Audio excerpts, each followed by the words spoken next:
mindfulness, meditation, self-improvement is all inward. I'm going to perfect myself. I'm going to sit on a rock and finally, connect to the universe. The Harvard study, the idea of self-transcendence is all about outward. It's like, okay, engage in the world, do stuff with people. And engagement is great, but if you don't reflect on it, you don't really get the benefit of it, right? So engage in the world and reflect on what happened and how did I feel?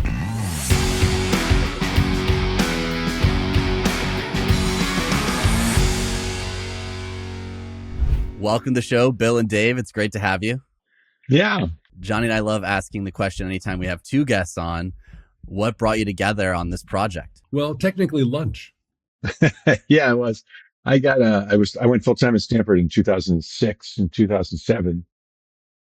Dave called me up for a lunch and I said, yeah, let's go out for lunch. And we had a lunch in a little cafe that doesn't exist anymore. They tore down the building. It's been so long. And he had been teaching over at Berkeley. Dave, tell him what you were doing. I had done youth work all my life, as well as being a high-tech management consultant. And I'd been away from that, been too busy. And so I wanted to get back to it. And I wasn't quite sure in the 90s what college students had on their minds. So I went and met with people who were doing that kind of work. And a guy at Berkeley I was meeting with, having a coffee at Cafe Strada right there on the campus, said, we talked about these things. And he said, well, you should teach a class. And well, that's a great idea, except I'm not on the faculty, don't have a PhD, don't know anybody on the faculty, don't have a place to teach. It's a horrible drive. Other than that, it's a great idea. And he said, well, I can solve everything but the drive. I said, no way. He goes, way. And sure enough, he could. So then I ended up teaching a class called Finding Your Vocation is Your Calling. And I thought I'd teach it once. And at the end of the semester, one of the kids says, hey, my roommate wants to take it. You're teaching in the spring, right? And I said, well, get him to get at least 10 more kids. And the deal is, if you show up, I'll show up. So 14 semesters later, we seem to be having a trend. And then Bill starts teaching at Stanford full time. And I knew him and I went, oh, I wonder what he's up to. And we had lunch and Bill said, what are you doing? And I described that story. And he goes, well, that's a really important problem. I've been talking to kids about that forever. We don't deal with this. We really should deal with this here. Let's do it here at Stanford. But we have to do it using design. I said, well, that's a great idea because it's a lot less horrible drive. And so I flipped over to Stanford and he said, this is a great idea. I got to go, by the way. We'll prototype it this summer. We'll launch it this fall. I need a proposal by next week. I said, not a problem. So Monday I took up my curriculum, flipped it through design thinking, which I knew pretty well. And off we go. I love that. I think some of the best opportunities in life come from those chance meetings where you're just catching up and all of a sudden magic happens. Little did we know that 20 years later, we'd be talking to you guys and selling millions of books and training thousands of educators. But hey, showing up sometimes works. And helping people really wrestle with one of, I think, the biggest questions in life. And I know the book starts off with a great reframe. Meaningful life, I think, in today's world with the rise of secularism, has a varying definition across cultures and across the way we think about it. But I'd love to hear from you what meaningful life means, and then how do we get there? It starts with deciding which preposition you're going after, and I'll let Bill address that question. Well, we make a distinction in the beginning that this is a design book. It's not a philosophy book. It's not, it's not a big theory book. It's a very, design active. Let's go make some stuff. And we start off by saying, we don't know the answer to the meaning of life. That is the big philosophical question. It's been going on for years. But if you want to get more meaning in life, if you want to live more fully alive, hey, we've got some things we think we can contribute to that conversation. So it really is about, the first reframe is, the meaning of life question. Yeah, take a philosophy class, go talk to your pastor or something. But, if you want to talk to the designers, getting more meaning in your life, living more fully alive. Dave and I have been known lately as since the first book, as the anti-passion guys. Don't follow your passion. That's a bad advice. But if you want to live more passionately, we're your guys. And more purposefully, yeah. That was the first step, is just deciding it wasn't a philosophical question. We could turn it into a design question. And we didn't write the book because we thought it was interesting. We wrote the book because we pretty much got dragged into it. We've been talking to people about how to have a more joyful and meaningful life for some time now, and helping them design, a career, a lifestyle, a situation that really works for them. And the feedback we're getting, both for the people for whom that worked and the people for whom that didn't, especially following the pandemic and the great resignation, 52 million people walk off the job because it's not working for me. The question was, I did all this stuff and I'm still not fulfilled, and it's not as meaningful as I thought. Like, what the heck? What I do wrong? And we kept hearing that over and over and over again, cross-generationally, cross-culturally, cross-situationally, like, oh, we got a problem. So designing your life is one thing. Getting the aliveness, the purpose, the joy, and the meaning out of it turns out to be another. And design is a pretty helpful place to go for that too. So the first thing we do is reframe the problem, because the big conclusion was when we said to people, so what are you not getting enough of? And overwhelmingly, it was impact. I'm trying to make a difference. I'm trying to change the world. I'm trying to matter in the world. And most of the time that doesn't work, by the way, because it's really hard to get anything actually done. And even when it does, an impact, which is wonderful and important, and you should pursue it, is just a thing. And the half-life and the meaning of it is very, very short, because, we released a new book. That's great. 3, 2, 1. What have you done for me lately? So that impact thing is not sustainable. And so the big is that impact is the thing, not the sole source of meaning. You got to look more places. As educators, the book helps with one thing, which is helping people come to a determination on their own. Because as you guys know, you can tell people, talk to people, yell at people until you're blue in the face. Yeah. And some will follow along. But a majority of people, when they come up with those answers on their own through work that they did, they're more committed to it. They're more resound to it. They hold it stronger because it's theirs. And so, it certainly helps guide them to those answers, or at least those answers for themselves. Yeah, the whole idea is that you're the designer. We're just going to give you ideas and tools. And you're right. Once you've done a little bit of work, or you've put on your wonder glasses, or you investigated the scandal of particularity, which are two of the big ideas in the book, and you find something, you actually find a moment of wonder, or you realize, wow, it is about designing meaning and designing meaningful moments, and I can do it. That's when the change occurs. Because just lecturing, it's like I always tell people, you can't lecture golf. You got to swing the club. You can't lecture design. You got to go do some design. Yeah, the unfortunate mistake that the Academy made a couple hundred years ago, like 300 years ago, they weren't making this mistake, and 100 years ago they were, is they decided in the post-Enlightenment world that, it's so terribly important that we don't tell you who we are, that, that's not our job. We'll give you a bunch of information and you can figure it out. And they stepped away, and in the process, kind of gave up on formation. And we were saying, because if you tell people how to do this stuff, you're deciding for them who they are. And we go, no. We can give you a process. We can give you tools. We can give you insights that then you go use to figure out what you think. We do not proscribe or prescribe what you're supposed to believe. We will not should on you. We don't recommend you should on yourself either. But we can give you tools that help you figure out where you're coming from. And our favorite review on Amazon on the first book, now almost 10 years ago, and it happened really quickly, was somebody wrote, finally, a self-help book where the authors respect the autonomy of the readers. And we went, oh, thank God, because that's really, we don't want to write a book because we're going to sound like we're telling you stuff. We're just trying to give you some tools. It's up to you. For many of us, when we think about this, we've probably encountered Maslow's laws of hierarchy. And I think you guys have an interesting twist on it in the book and a new way of thinking about it that might be new to our listeners, especially those who aren't familiar with design thinking and don't even know what think like a designer means. Maslow, who wrote his definitive paper in 1943, gave us the hierarchy of needs, which the National Institutes of Health will tell you is one of the most pernicious ideas in the social sciences. And so, as we all know, the apex of the human experience, the top of the pyramid, is self-actualization, which he defines in the paper as if you attain self-actualization, you will experience fulfillment. So everybody was saying, I'm not fulfilled. I'm not getting that thing Maslow told me I should be shooting for. And what does Maslow tell you that thing is? It is becoming all that one can be, which is unattainable if you buy into our life design philosophy, which is, and one thing we do say is we observe all of us contain more aliveness than one lifetime permits us to live out, i.e. there's more than one of you in there. So if there's more than a lifetime of you, and I have defined fulfillment as being everything I can possibly be, i.e. I must have 10 lifetimes in order to be fully expressed, then life was set up for you to have to be unfulfilled. Bad idea, fundamentally bad idea. Which Maslow knew. By the end of his life in his 70s, he suddenly realized, there's something wrong with this thing. And he's right, there's something wrong. So the sixth layer, which a few people know because it was never formally published by him, though it's been written about, is self-transcendency. You got to get beyond yourself. And that results in meaning making. Turns out, and even when he thought about that, he still got it wrong because he thought that self-transcendency was a hierarchical level above actualization. Actualization is a myth. It's not attainable. But self-transcendency is accessible all the time, which is why wonder is the top of our list, because you can get past it.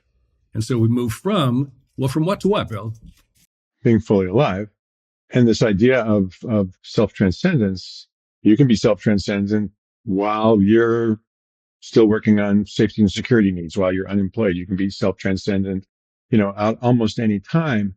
Folks who live in, not very good situations, let's say in a refugee camp in the Middle East, they still can be self-transcendent because that's about your relationship to the things in the world beyond yourself. And it's a pretty powerful idea. And so we like the idea that there's more than one life in you, and that, you can try to be all that you can be. That's great. You can attain some level of that. But what you're really looking for is the experience of yourself in a bigger world and transcending the ego needs to something that's, maybe more, that is actually more sustainable because it's bigger than yourself. And this shows up in a lot of research. The Harvard study of adult development, the longest longitudinal study of humankind, and the development into our adult self. One of their findings is longevity is predicted by relationships, and particularly relationships of you and your community, and doing for people other than yourself. Makes you live longer, makes you live happier, and gives your life meaning. Well, the transcendence idea is amazing, and certainly there are many ways of going about it. Some people will do it through synthetic mind altering. Sure. For me, it's art, creativity, losing yourself in that process, whatever your medium is. For me, it's music, it's playing guitar, it's something else. But knowledge and education and experience allows that art form to reach even farther. They go hand in hand for me, but it's certainly a way of, and I think my favorite transcendence moments have been on stage where I've completely forgot that I was even in front of an audience, but it's now just about the music and the notes and where we're going to take this. Let's assume that you're a good guitar player, but maybe not as good as Jimi Hendrix. Okay. But still, this is the whole thing. You don't have to be Jimi Hendrix to achieve transcendence. When I'm in the studio here painting, and I'm probably a mediocre painter, but there are moments when, wow, like you're in the zone, it just clicks. There are moments playing music where you're in the zone and it just clicks. And at whatever level of, professionalism or, quality of that experience, the thing you're making is, it doesn't matter because you have access to that creative moment at any level of professionalism. You can learn how to get better at being a person. That's really what we're in the business of doing, is empowering you. So our goal in the first book was to give people a conscious competency, an awareness of being how I can get better at life and vocational wayfinding. How do I find my way when I don't know where I'm going? And that's the skill we can actually teach you. In this book, we're going to give you a conscious competency in living fully alive and moment making. You can learn how to do this. You can access these skills. You can get muscle memory on these capacities. We talk about the 4 key areas where we think, it's not the whole meaning-making story, but 4 really hot spots that almost every life can get more juice out of, which are wonder, coherency, flow, and formative community. We can talk about those. But the coherency thing is, again, you can't be fully manifested, all of you. That version of fulfillment is not available. Because you're way bigger than that. Isn't that the good news? Moving from fear of missing out, FOMO, to JOMO, the joy of missing out. It's so cool that I'm bigger than my own lifetime. I wonder what I'm going to do with it. But coherency says who I am, what I believe, and what I'm doing are in alignment. So you can live, you can manifest fully authentically. It's not all of you, but all of what's happening is totally you-centric, you legitimate.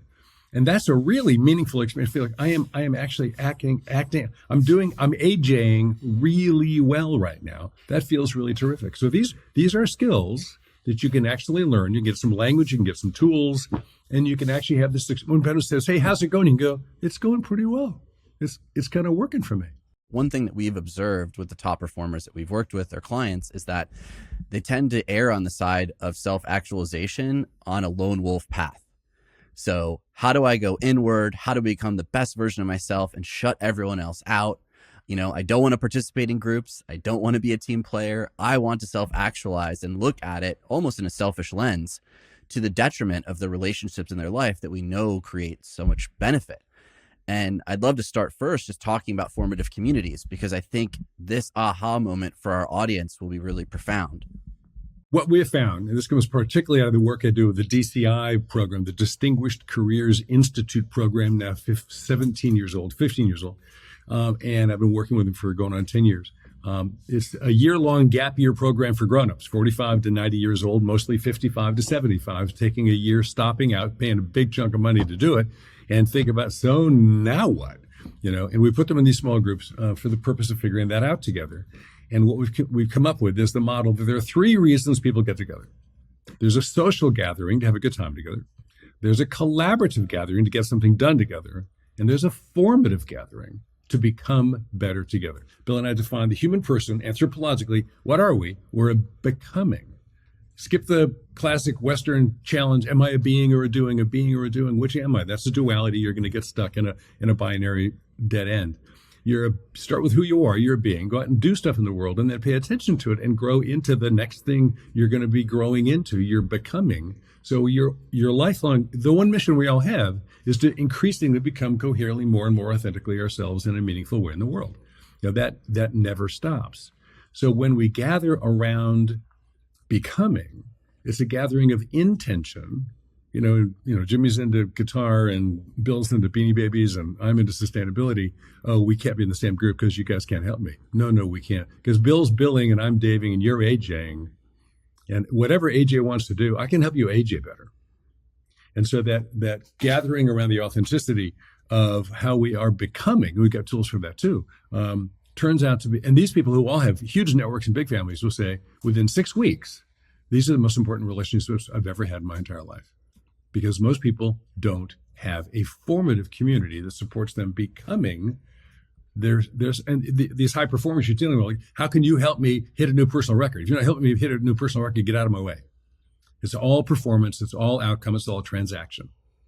What are these tools to help us build this formative community if we're now recognizing this is absent in our life? The ERS practice goes way back. We developed some years ago for another class. Bill, I want you to talk about ERS. Engage, reflect, and storytell. Engage in the world, go out and do stuff. I mean, I think you hit on something there, like this whole notion of mindfulness, meditation, self-improvement is all inward, right? It's all like, I'm gonna perfect myself. I'm gonna sit on a rock and finally, connect to the universe. But the Harvard study, the idea of self-transcendence is all about outward. It's like, okay, engage in the world, do stuff with people.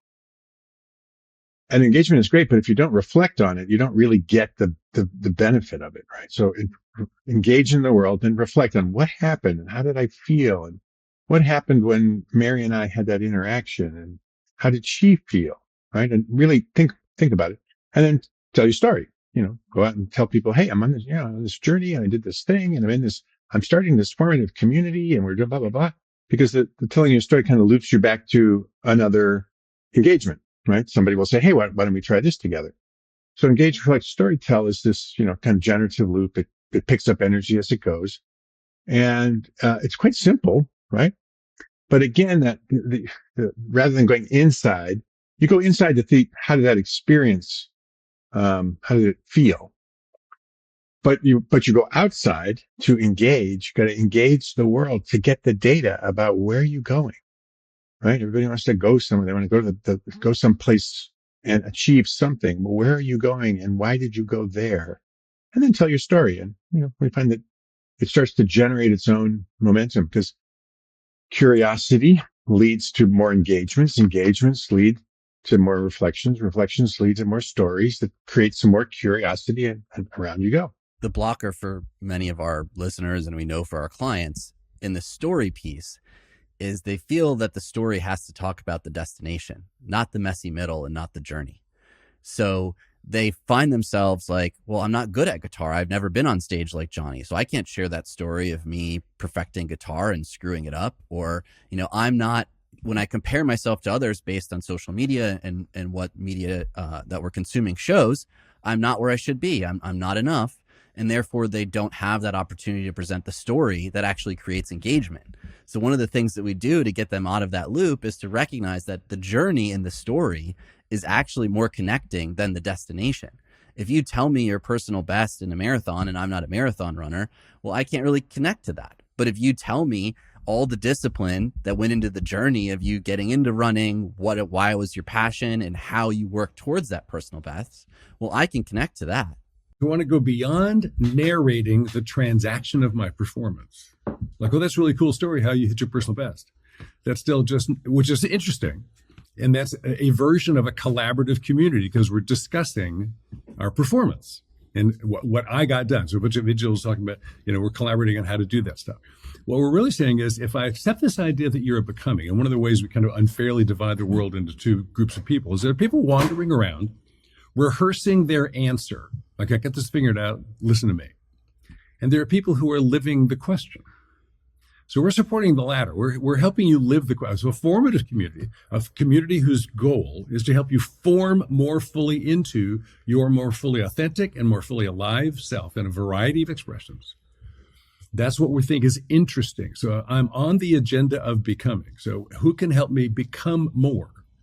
Well, that means I got to lean into the present moment in a thoughtful way because I know. So right now, I would love to have a conversation with April 26th Dave, because April 26th Dave, 6 months from now, is much more interesting than I am. And so then we come up with this. So what is we guide the conversation, like, what am I talking about? What you're talking about is not the goal you're hitting. You're talking about the particular aspect of the becoming trajectory that you're moving toward. We call it the focus question. So if I'm living the question of life, and the question of life is, so Dave, how much more daving can we expect from you? What new daving is coming to a theater near the world soon? And for that to occur, we have people say, so if you lived well for the next 4, 6, maximum 12 months, if you lived well into life, if you became well, you paid attention, you grew in ways that you thought is what the universe is currently inviting you to do, what would 6 months from now, Dave, or 6 months from now, AJ, know that you don't know? Right? So for me right now, my focus question is, so what happens when I really commit to living no longer the role-centric life as opposed to the soul-centric life? I mean, I'm a co-author with Bill. I'm going to go present to a bunch of social impact entrepreneurs at 1:45 this afternoon. I'm still a venture partner and a mentor coach to a whole bunch of startup guys. I have these roles in the world, but that's not really what I'm doing. Those are just excuses to get me in the room to be present to other people's conversation. I want to be there for the story. And that's the soul-centric way of living. So what does it mean to be no longer role-centric, but soul-centric? So we help people find their focus question. And that focus question drives the formative conversation. And once people get the hang of it, because they're only used to talking about outcomes, they really don't know how to do this. It takes a little practice. Once they get the hang of it, it's surprisingly generative. Dave's challenge of moving from role to soul. If you saw his calendar, man, it's just full of roles. I'm a speaker at this, I'm a lecturer at that, I'm going to go do this, mentoring thing here and there. So it's a challenge for him to drop all the names of the things he does and just become the soul in the world. But it's a really good challenge. So how do we find that focus question? Help us develop it for our listeners who've never heard this concept. It starts with actually you do an exercise called the compass, which has 3 components to it. This is our core coherency thing, because I want to become more coherent. Well, what's coherency defined as? And it's called my current story, my work view, and my life view. And those 3 little essays are the platform that once you've written them, often your focus question arises. I'll let Bill describe what a compass is. 250 words on your identity. Everybody grew up with some identity, My dad said, work hard, go to a good school, get a good job, you'll be happy. That was the story I grew up with. Then you do 250 words on what's work for, not what kind of job you want, but what's your theory of work? What is work for? What does work fulfill in you, and maybe what the gaps are and what you're currently doing. And then, the hard one, 250 words on the meaning of life. What's life? Where's the big picture? And people struggle. It's just interesting. People struggle differently with each of those. But once you've got all three, and then you look at them and you read them, and you pick them up. We said pick them up and read them like they were somebody else's. It wasn't yours. There was somebody else. Some other person said, "Hey, read these three things for me, and tell me, do they match? Do they line up? Are they coherent?" And there's often little glitches in there. But once you've tuned it up a bit, you have what we call a compass. So now you have something you can go back to and say, "Hey, I just got this new job offer," or "Hey, I'm thinking of, changing, buying a new car," or whatever it is. Is it consistent with I'm heading in the right direction? Because, again, we don't always know where we're going in the future, but we could know if we're going in the right direction. And the compass helps you do that. I was laughing as you mentioned those three questions. For myself, I was like, "Oh, let me add it." But I also know that 10 years ago, I would have had a different gut reaction to those questions.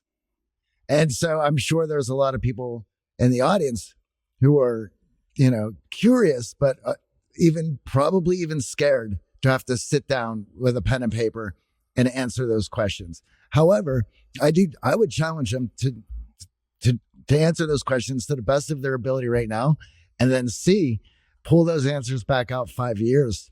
There's no getting it right. There's just getting the current version. Right.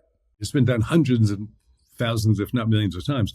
We've been in the room with anywhere from 10 to 600 people at a time doing this a couple of thousand times now, literally. And a whole lot of, I can't, I have no, and 10 minutes later, in fact, there's the whole Daniel Kahneman think fast, think slow thing. We often push people really hard to think fast, not because that's the best answer, but there is one. Like, okay, you've got 5 minutes, write your life view.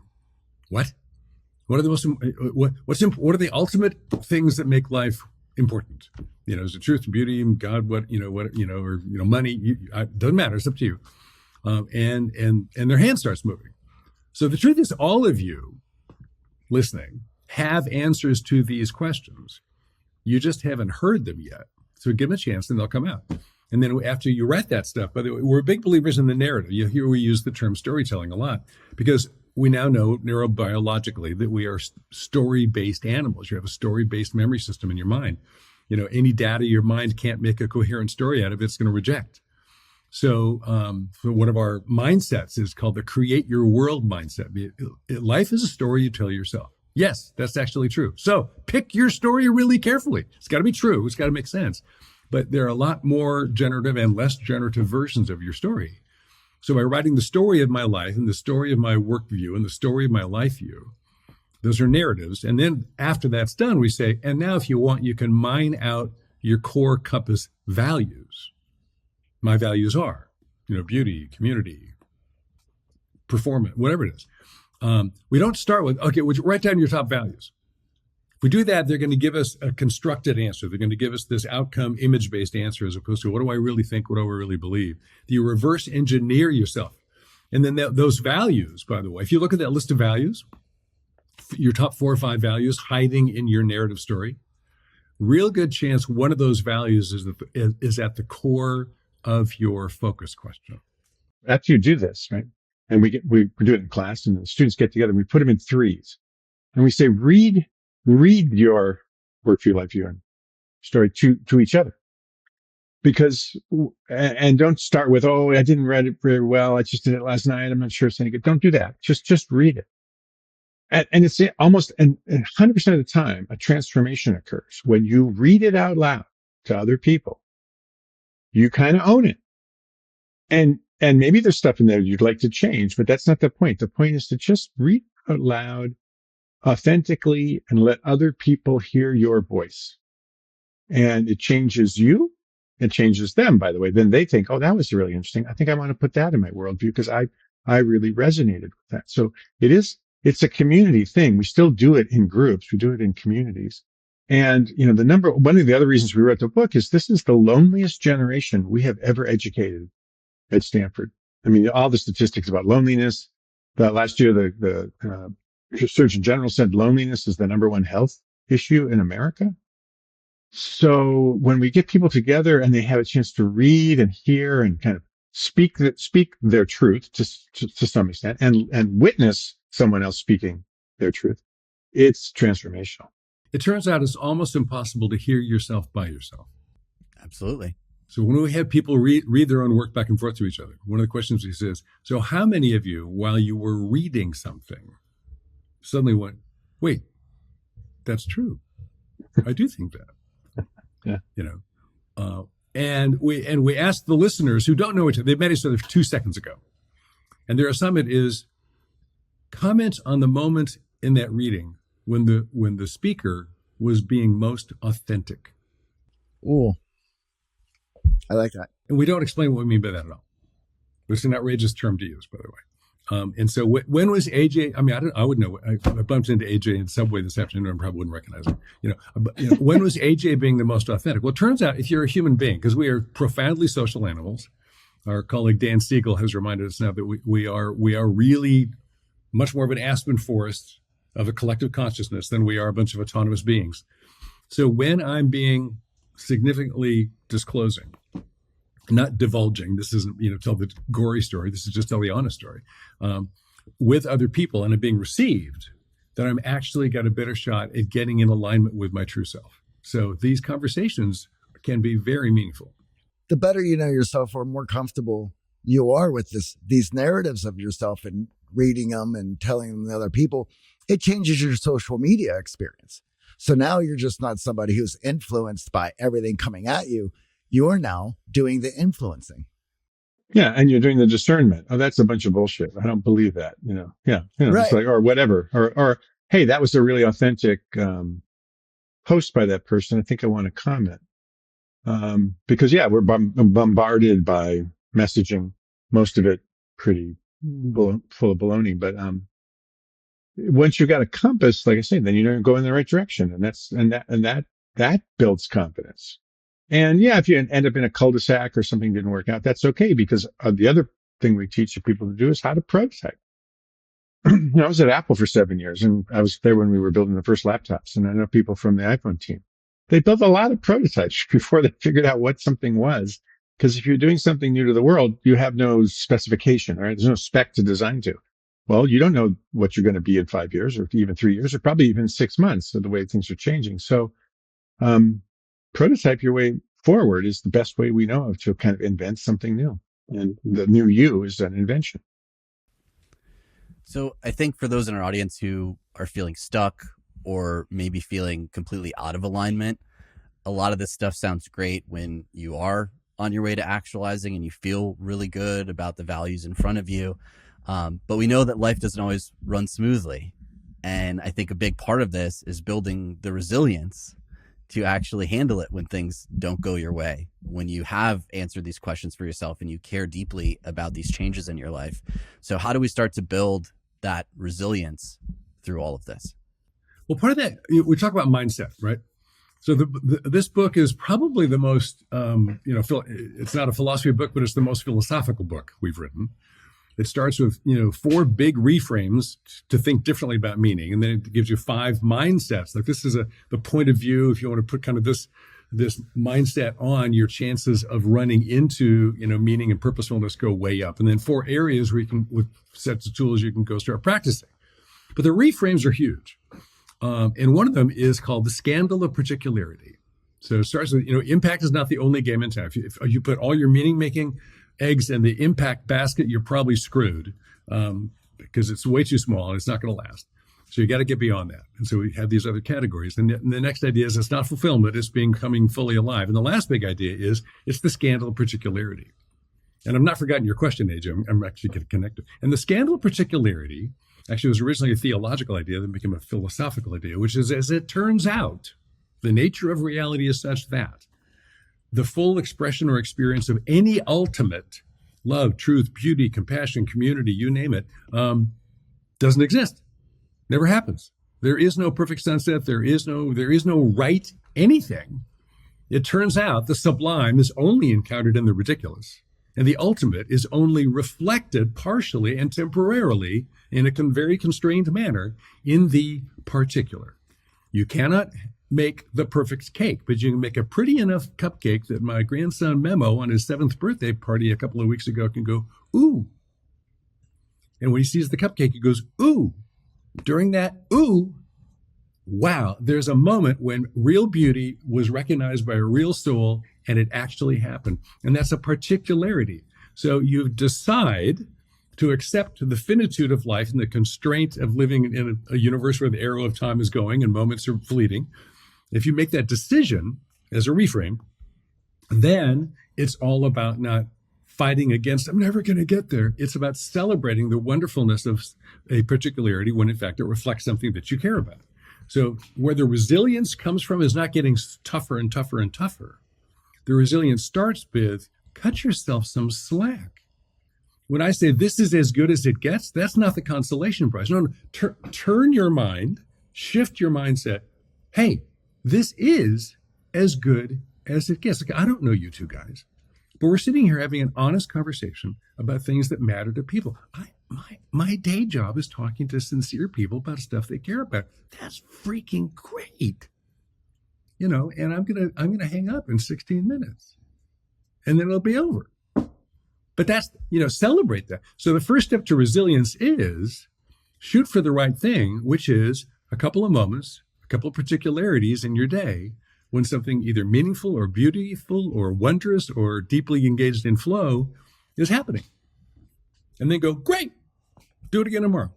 If I'm really stuck and, in my, sort of, morphology of personalities, Dave is a Tigger and I'm kind of an Eeyore with a little poo in me. I'm kind of a depressed guy sometimes. And sometimes it is hard. I'm sure some of your listeners, it's just hard to say, oh yeah, it's sure, maybe, yeah, the ultimate is in the moment and stuff. But gosh, I'm just having trouble getting out of bed today. I think even in a therapeutic sense, my therapists and counselors have said, hey, Bill, you can't boil the ocean. Let's just find one little thing today that makes you happy, which is exactly what Dave was saying. Find one little thing today and maybe find two tomorrow and maybe find two or three the next day. Don't make it a competition. You're not trying to better yourself, but you are looking for little moments of wonder, little moments of joy. Just a little, like I was walking into campus the other day and some of it's late fall, but there's a bush on campus that's just awash with blue flowers. And I just stopped I'm in the busy, got to get to class. I stopped for a second.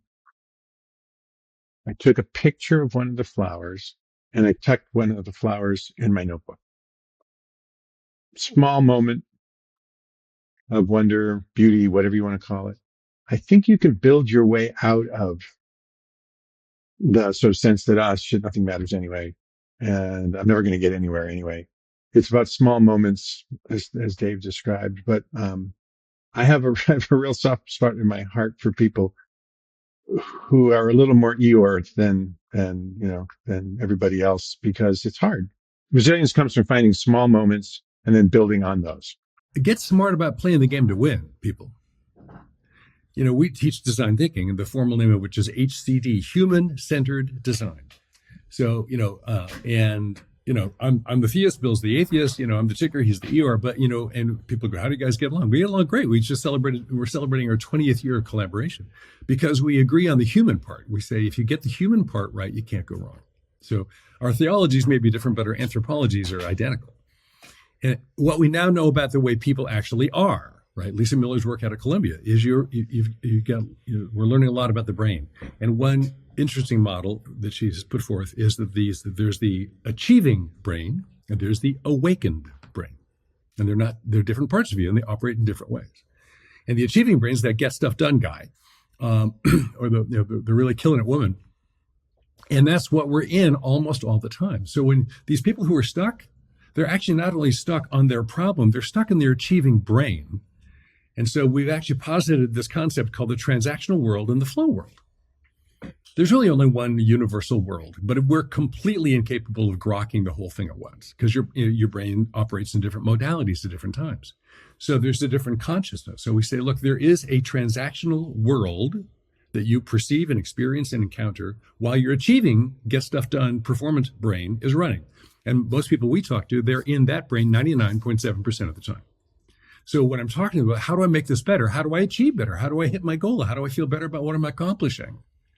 And that's fine, but it's a dead end because these other things we're talking about are available to you in the flow world, which is in the present moment, where the full experience of the entire reality of the cosmos is flowing by us right now. It's available right now in this present moment.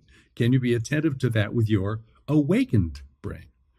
So if I want to get unstuck, what I really want to do is I want to wake up my awakened brain. These are what these little tools are for, so that you can drop into flow. You can have an experience of community. These little moments of beauty that Bill is talking about. We're really trying to get people to put on their wonder glasses, because the truth is the fact that anything at all exists at all is actually rather wondrous. And if you just give yourself a chance to be in awe and wonder, it's not just a brief moment of respite, in the rest stop and then back on the highway of life. I'm actually awakening my awakened brain. I'm becoming more fully human, and I'm actually turning into more of myself. It's not just a little snack on the side. It's fundamentally growing a bigger version of yourself. When those moments happen for me, well, whatever it is that sticks out, that wakes me up from the achieving mind into the present mind, or my subconscious mind into the present mind, it's to acknowledge all of the invisible, selective, organic pressures that culminated to make that moment happen. And as you were saying, Dave, and be of wonder, like, how lucky am I that this happened to me, or that I got to experience this? For so many in our audience, their curiosity is really targeted towards that transactional world and really achieving to get ahead, and tuning that curiosity elsewhere. And you actually have a formula for wonder and tapping into that, I think would be really helpful for our audience who recognize, like, hey, when it comes to work, like learning about AI or learning how to code, like I can fire up my curiosity to the max.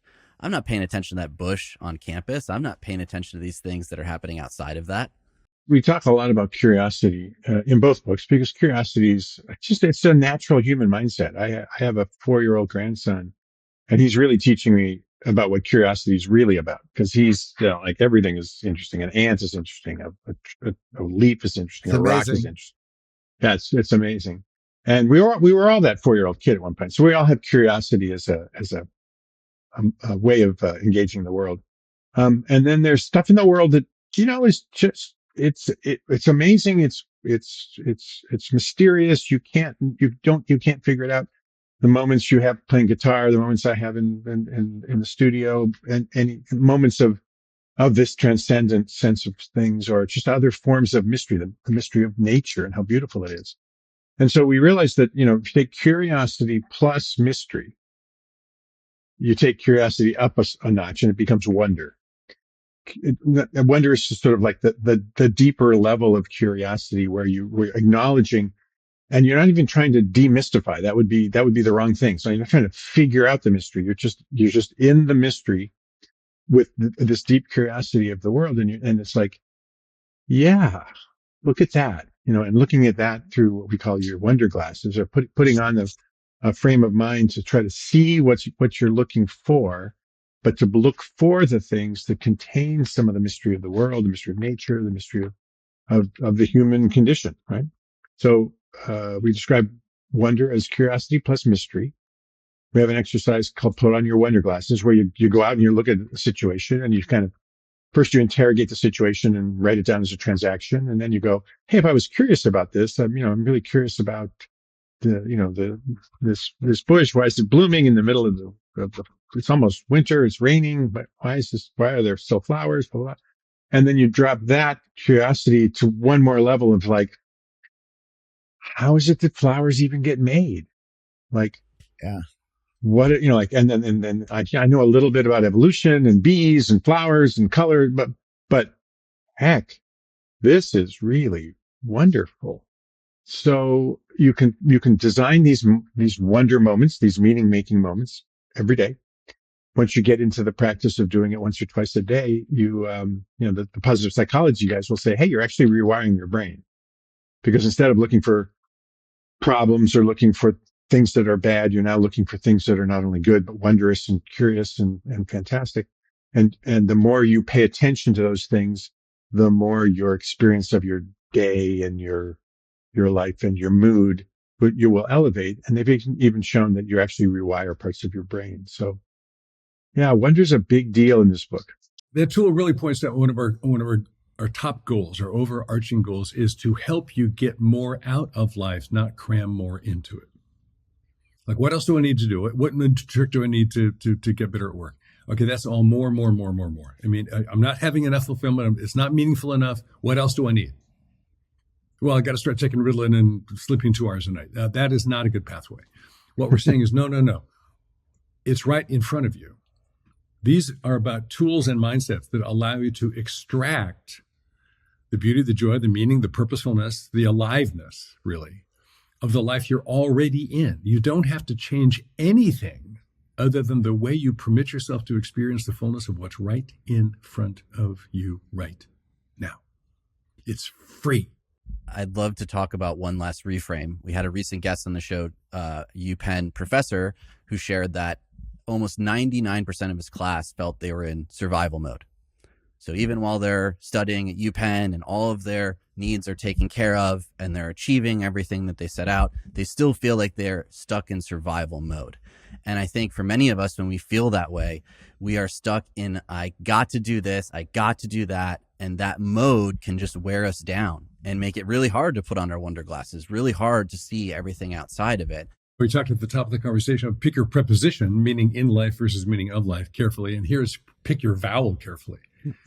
The got to get to is you find, I got to get this done. The best thing an element of your to-do list can do is be checked off and be. My favorite thing about things is when they're over and they're gone. It's called done. Great. I love it when life is over. I want to die now. That's what I want to do. What's wrong with me? But got to versus get to is a mind shift that identifies the characteristic of what it is I'm about to do that I may have to do. It may be important to get done, but can I live into it in this generative way? And Bill, this really started with Bill recognizing that he was doing a really crappy job of walking into his staff meetings where he felt like I got to go to the staff meeting as opposed to I get to go. Now, Bill, how did that work? Once you flip from got to get to, right, you're making a choice. And I'm choosing to go to the staff meeting with curiosity. I'm choosing to go to the staff meeting with some energy and the desire to communicate what we're doing and to listen to other people. It's moving from the victim to the person in charge, right? I've got to do this. I'm the victim of a circumstance versus, hey, I get to do this. He complained to me, I got to go to these damn staff meetings. Who called these meetings anyway? We get stuck arguing about the Xerox machine. And he kind of goes, I've got to go. Because I called the meeting. It's my meeting. Why do I do that? Because I'm working with some of the smartest people in the world trying to make the planet a better place. And a couple of topics might come up that might even be interesting, might even be world changing and have a big impact at some point. I get to go to this meeting. So it's a choice about where you send your brain. I'm a motorcyclist. And one thing we know in motorcycling, it's really important to learn, very different than driving a car. You go where you look. Rookie riders ride right off the road all the time because they see the ravine, they're scared of it, and they look at the ravine, and you go where you look. You drive right into the ditch. There are all these YouTube videos about stupid old white guys riding their Harley Davidson right into the ditch.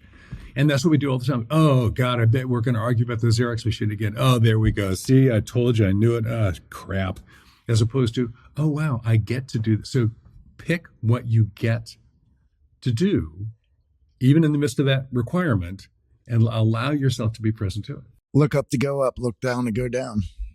That's all there is. You both have such unique personalities. I'm curious if there's one reframe that really shaped you. I think we may have touched on a couple of them, but just from a personal side. I get up every morning and I say two things. I say, I live in the best of all possible worlds because I'm an existential atheist. There is no other world. I'm stuck with this one, so I might as well like it. And then this is the idea of choice. And everything I do today, I choose to do.